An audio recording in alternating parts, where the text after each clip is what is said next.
Muito bem, meus irmãos e minhas irmãs, vocês que nos acompanham no canal de Antiguidades Cristãs e Patrística, gostaria de continuar aquela conversa que tivemos sobre as razões de estudar patrística, né? Quais as razões para estudar patrística? É claro que são muitas as razões. Tem vários documentos da igreja que falam sobre o valor da teologia patrística, o valor de que esses homens, né, tiveram na teologia da igreja no início, sobretudo nos primeiros séculos. Mas eu gostaria aqui de dar algumas dicas, né, falar a partir de 9 chaves que eu imagino que são muito interessantes. A primeira coisa que me atrai muito na patrística é a exegese alegórica, porque Orígenes, não só Orígenes, mas Clemente de Alexandria, que beberam também um pouco da fonte de Filon, né, de Alexandria, e depois espalharam essa escola de Alexandria, espalhou bastante esta interpretação alegórica. Nós vamos ter um encontro no qual nós vamos falar sobre São Jerônimo e o seu grande amor à Sagrada Escritura, e nesse encontro nós vamos falar sobre como Jerônimo desenvolveu um método de exegese que contempla a letra e a alegoria, né? Parte da letra mesmo, da palavra, da filologia, de tudo isso, até chegar à alegoria.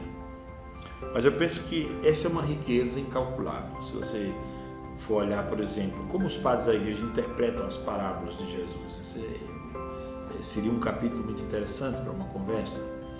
Aliás, não só uma conversa, isso daria umas 3 ou 4 aulas mesmo, né? Como os padres da igreja interpretam as parábolas de Jesus, belíssimo. Como os padres da igreja interpretam, por exemplo, o Evangelho de João, que é um evangelho muito profundo, muito rico de sinais e rico de alegorias e coisas assim. E como os padres da igreja interpretam, por exemplo, o livro do Apocalipse, que é um livro muito interessante, que hoje está muito em voga, muito em alta, todo mundo quer estudar o livro do Apocalipse, né? Então, no meu entender, este modo de interpretar a Sagrada Escritura, que traz a alegoria, é um modo que torna acessível o conhecimento profundo da Sagrada Escritura e torna belo, uma apresentação bela, apresentação a partir de figuras, né? Torna belo, ainda mais belo, aquilo que já é belo, que é o Evangelho de Cristo, né? Torna a apresentação bela, não é? Depois, então esse seria o primeiro ponto, para contemplar e saborear a exegese alegórica. Segundo, estudar os padres da igreja para compreender nos padres da igreja também um capítulo que não é à parte, mas que está dentro do contexto dos padres da igreja, que é o capítulo dedicado aos monges do deserto. Eu que compreender toda essa espiritualidade que está por trás dos monges do deserto seria uma razão muito importante para estudar a patrística, porque os monges do deserto, eles trouxeram para a igreja uma espiritualidade muito interessante. Eles fugiram da cidade de Roma, foram para os desertos, porque com a conversão em massa, depois da conversão de Constantino, uma conversão em massa para o cristianismo, e eles então fugiram para o deserto em busca de radicalidade. E ali eles construíram um modo de viver muito interessante. Muito interessante. Então vale a pena estudar a patrística, porque coligado a toda esta literatura da patrística existe a literatura monástica, não é? Os chamados apoftegmas, e mais do que os apoftegmas, existem muitos escritos, por exemplo, Evagrio Pontico, que conseguiu sintetizar de maneira brilhante um conjunto de pensamentos dos antigos monges sobre as doenças da alma, que ele chamou de logismoi, né, que seria um modo de pensar um pouco adoecido, né, deturpado. Pois bem, então, o segundo motivo seria esse, porque conhecendo os padres da igreja, por tabela, ou dentro do contexto, você teria acesso também aos monges do deserto, um conteúdo belíssimo, né? Depois, o terceiro motivo é a riqueza do encontro do Evangelho com a cultura clássica greco-romana. Porque os padres da igreja escreveram dentro de um contexto de grandes escritores e usaram aquilo que havia na época, né? A retórica da época e tudo mais.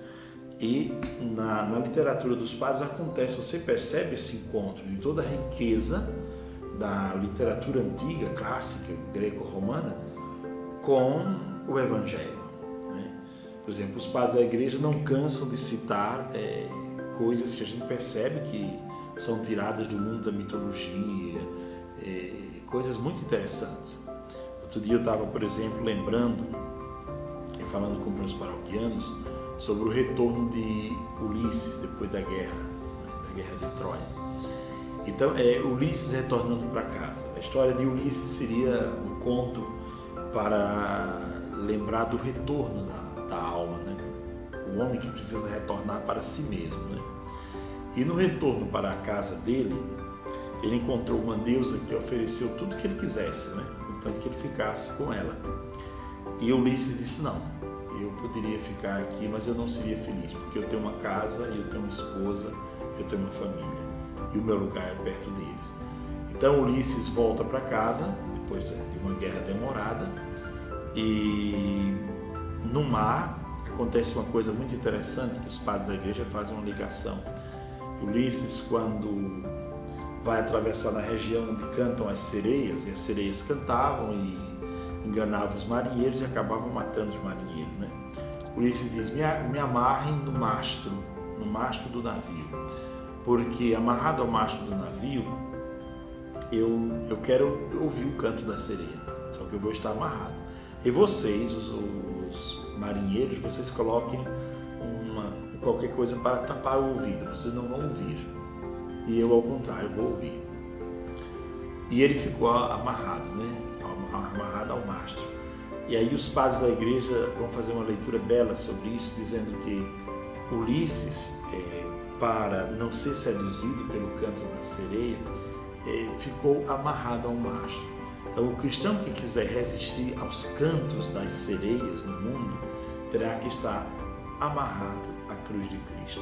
Amarrado no sentido de estar ligado profundamente à cruz de Cristo, compreender o mistério da cruz e estar ligado à cruz de Cristo. Então nós vamos perceber nos padres da igreja o uso muito abundante dessas figuras, não é? Basílio conta uma história interessante de um rei que era muito ganancioso, né?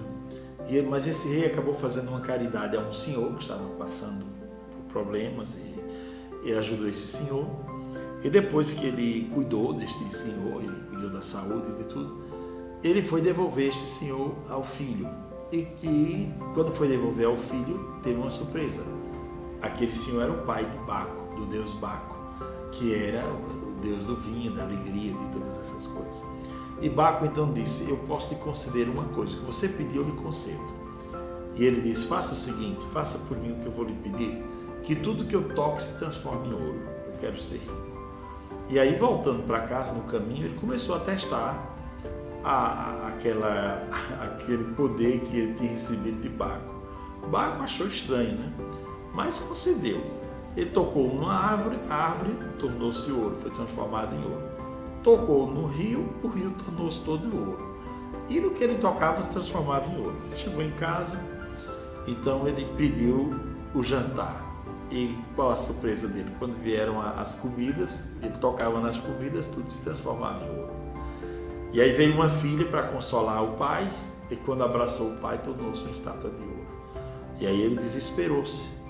E ele disse: eu pensei que seria uma coisa boa para mim, mas não é legal, porque os grandes tesouros não são esses que eu pensava que fossem, né? Dizer, a vida não é só ouro, a vida não é só o metal, a vida não é só o dinheiro. E os santos padres da igreja fazem uma leitura muito bela desse conto grego, não é?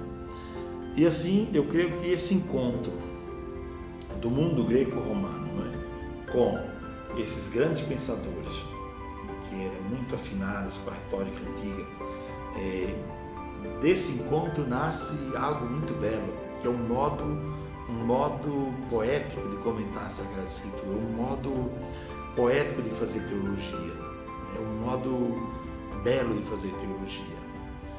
Eles recordam aquele episódio em que aquele rapaz vai até o Hades, né, a mansão dos mortos, e vai tentar buscar a amada dele, né? E ele chega lá se humilhando e se apresentando com muita humildade diante do Deus Hades, né?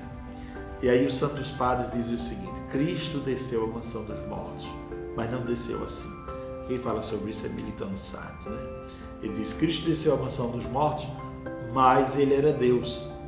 E ele descendo à mansão dos mortos, com uma única palavra, ele quebrou os portões do inferno, da mansão dos mortos, né? E assim, pegando na mão de Adão, fez uma espécie de... pegou na mão de todos os que estavam ali. Adão foi chamando os outros que estavam na mansão dos mortos e fez a passagem para o céu.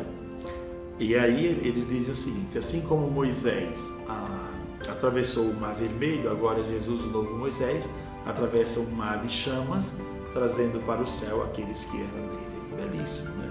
São alegorias belíssimas do encontro do mundo grego clássico com o mundo desses padres da igreja, com o Evangelho. Nasce então essa teologia alegórica belíssima que vale a pena sempre a gente considerar. Essa seria a segunda razão: a riqueza do encontro do Evangelho com a cultura clássica greco-romana.